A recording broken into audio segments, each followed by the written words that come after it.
Some weeks ago, I stumbled on one very triggering video of an older man beating a much younger lady. And at first, I was appalled. I was like, why is this happening? The person that is taking the footage should intervene and do something about it. Then a thought filtered into my head. There's a lot of age gap between them. What if she's his child? And after this thought, I relaxed I and then I caught myself. I was like, How is an adult hitting a child more acceptable than an adult hitting another adult?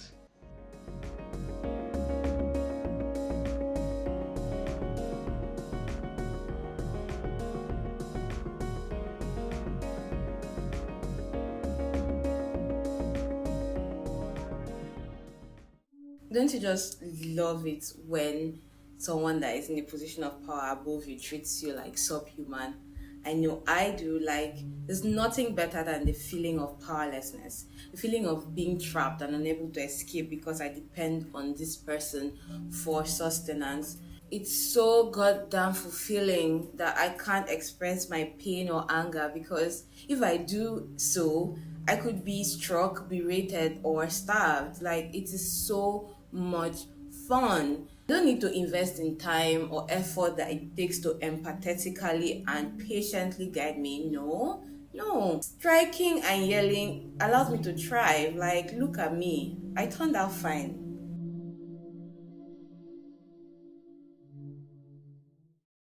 Hi guys, and welcome to Kufi, your honest weirdo. On today's topic, I want you to note that most of what I am saying is not my opinion. I've actually looked at the research and I've been looking at the research for years, and what I'm saying is backed by like consistent results from scientific research using different methodology from different parts of the world. So if you would like to confirm what I'm saying, you can check the link in the description because I cannot cite different material while I am talking, if not to make the conversation too intellectual, and everybody knows that intellectual is equals to.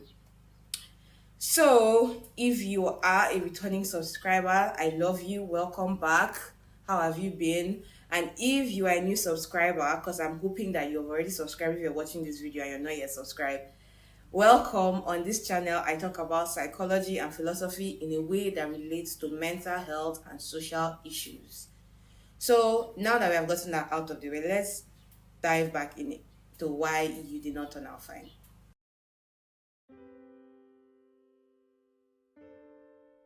One thing a lot of us might agree on is that trauma is rarely visible. Even though many of us may have had sexual or physical abuse as children, we may not recall those instances as trauma.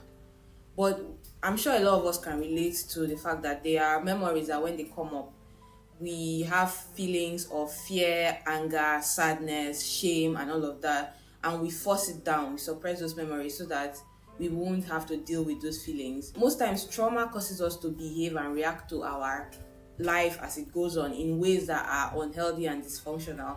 But we do not know the source of the problem because we are not therapists, or we are not even like aware of those memories anymore. And so we fail to recognize our trauma and the resultant behaviors. On this episode, I really wanted to address like authoritarian parenthood, but I realized that we don't even like see a problem with physical violence against children in the first place. So talk less of trying to explain why being too authoritarian with children is not the best at all. Like, and I decided to cone down what I was talking about to just physical violence against children or corporal punishment.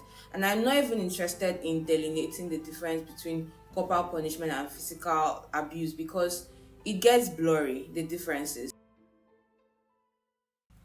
Study after study has concluded that corporal punishment is ineffective in the long term and has lasting negative effects.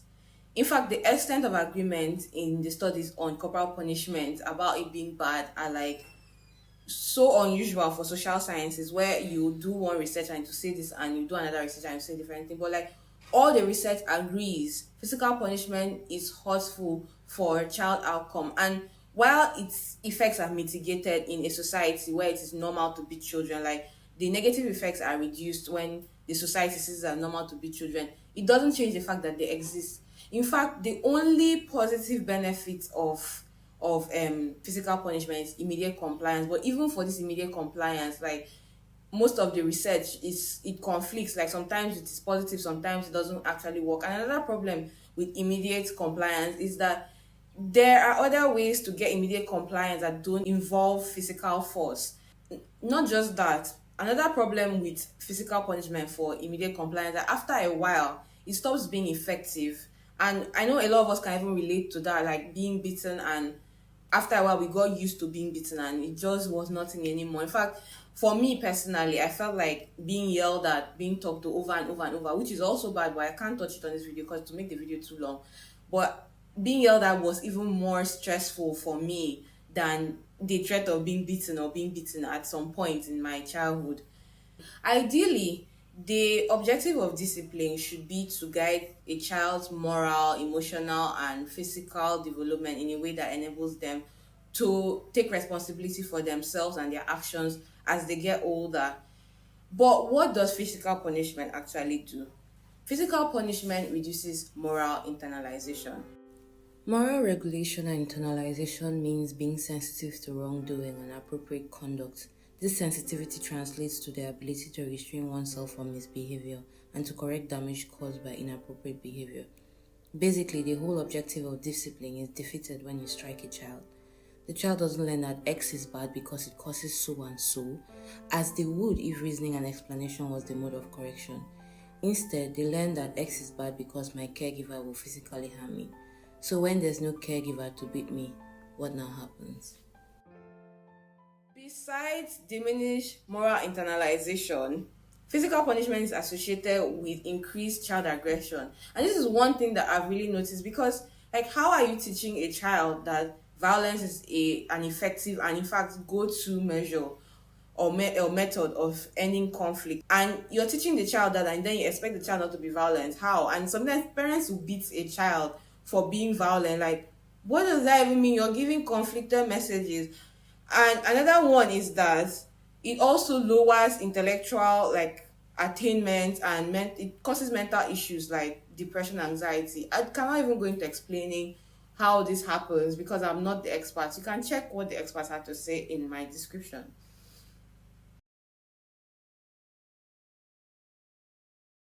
Most parents claim they use physical punishment because of like they want to help their child, but is that really what it is if you know that it doesn't really work and you still keep doing it? So what are the real reasons parents use it? Most times parents are frustrated or stressed, and that is just the easiest thing to do, is just to lash out, either with physical punishment or with yelling. One of the strongest determinants for whether a parent would use physical punishment on their child is if that parent had physical punishment used on them during their own childhood by their own parents. So it's just a pattern of behavior. It was done to me, so I would do it to the next generation. I don't know any better. But now we are knowing better, right? And we know that it doesn't work, right?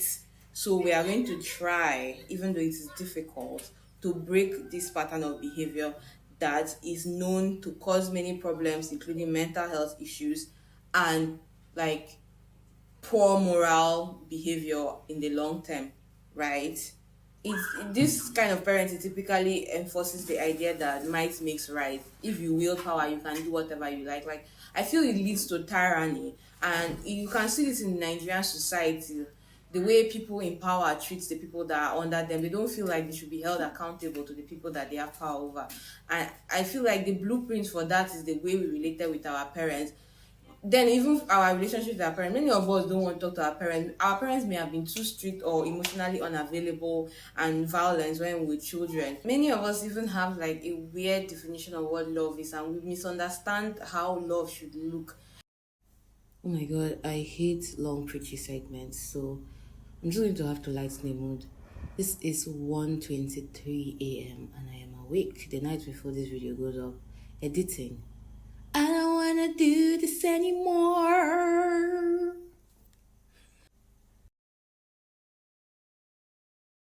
This topic really spoke to me because I don't want Nigeria to keep being the way it is. And I feel a big part of that is because of how we treat children. We need to treat children in a way that they'll grow up and they would respect the people below them, and they would not take nonsense when people are above them, and they would know how to fight back and hold people accountable and not be scared all the time. That is what I want. And I want us to be able to have good relationships in our intimate partnerships and in our friendships and in our business partnerships that are built on love and mutual respect instead of power imbalances. So that is why I had this talk. And I hope that I have convinced you. I know that I'm proselytizing, but like I hope at least I've convinced you a little bit. And next time that you're about to hit a child, you would think about it first, and we can just do better for the future generation. Thank you for staying to this point if you did, and like, share, and subscribe. Like, share, and subscribe. Bye. I don't wanna do this anymore. It is now 2:38 a.m. And I hope you like my video and leave a subscribe.